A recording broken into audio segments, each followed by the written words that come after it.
Gold is fighting back after a slump caused by positive employment and wage data from the US. Well, as we know, any sense of market calm is bad news for gold. However, thanks to fresh comments made by Theresa May on a possible hard Brexit, safe havens were back in fashion, and gold is always in vogue in these moments. But as I say, they are indeed moments, and that will there be any more moments? That's what we want to know. I'm going to ask John Butler of Gold Money just here. It's not been brilliant for gold, has it? I did mention a resurgence, but it's a minor one. Indeed, following a very, very impressive start to 2016. I mean, the year really ended with a dud, and gold did not do well. And I think there are two good explanations for why gold really struggled in the fourth quarter of last year. The first of which was the surprising Trump victory in the presidential election. I mean, notwithstanding all the uncertainties around Trump and, oh my God, what are his policies actually going to be? One thing he was fairly consistent on was being generally pro-business, cutting corporate taxes, potentially allowing for a repatriation of foreign accumulated corporate profits, things that, other factors equal, boost the stock market. And if you're willing to take a bit more risk in the stock market because it seems that the conditions have improved or are a bit friendlier from a regulatory and fiscal and government point of view, then you're less interested in the safe haven of gold. So that's one. The other one, however, was also that the Federal Reserve kept talking hawkish.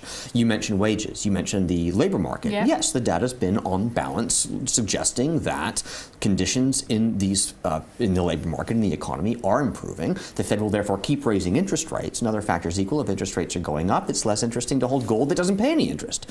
So there were two good reasons why gold slumped. That said, it is beginning to come back.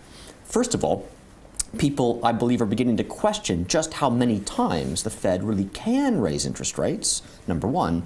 And number two, they're also questioning whether maybe the physical expansion that Trump is talking about is going to so massively increase the deficit and the debt of the U.S. That will, in fact, deteriorate the United States' financial position going forward, something which could be gold supportive. Okay. Let's move away from the US at the moment, because there's other factors at play. I mentioned Theresa May too, because there's tons of uncertainty in Europe. Not only the Brexit situation, the Article 50, but also European elections. Do you think that will play into the price of gold? It is a big year for European elections. And in fact, you could argue that vis-a-vis what's happening in Italy and France, Brexit's almost a sideshow.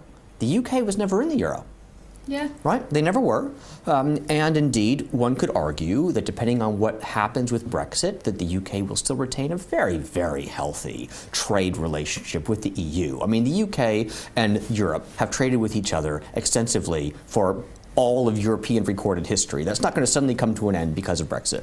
However, you look at what's happening in Italy, you look at what's happening in France. These are two founding members of what became the European Union who have very substantial, very dynamic populist political movements in the ascendant which are calling for an end to the euro.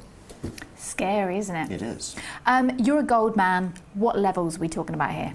Well, if you look at a chart, we're trying to come back from the lower end of a range, which has been tested on multiple occasions over the past several years. Now, usually when you put in what someone might call a triple bottom or a quadruple bottom or one of these things, you're saying, hey, there's really strong support there. The market does want to go up.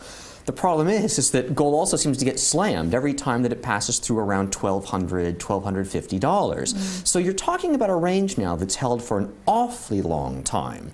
And you're going to have some new argument, some new catalyst for gold to truly break out to the upside and reestablish the uptrend that prevailed prior to 2011. We're not seeing any evidence of that yet. That said, the fundamentals, as just discussed, I believe are supportive for gold.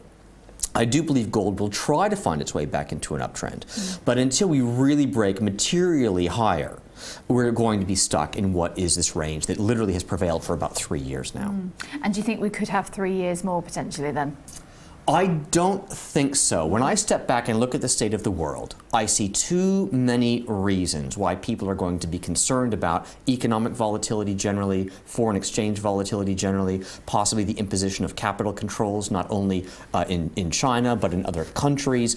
The currency wars also perhaps morphing into trade wars, something that happened in the 1930s. We don't want to see that. I'm not suggesting that or advocating that I want that to happen, but boy, that would be very positive for gold. Oh, it would indeed. I suppose that's the only thing that gold's got going for it right now, is the fact that it is the safe haven. It's where you go when everything is in turmoil. But can you really make money off of gold these days? Well, it depends on what you mean by make money. Everyone wants to get rich. Of course they do, but they also want to not lose what they've accumulated. Look at stock market valuations. They're elevated in a historical perspective. Look at bond market valuations. Bond yields are low in a historical perspective. Look at the property market. I mean, it's not just London. There are many places around the world where property is very, very expensive relative to the incomes of the people servicing those mortgages. If you're concerned about all of the above, you buy gold. That's the safe haven. Okay, buy gold, we'll leave it there. You can't say much more, can you? That's John Butler there talking to us from Gold Money today about gold in 2017.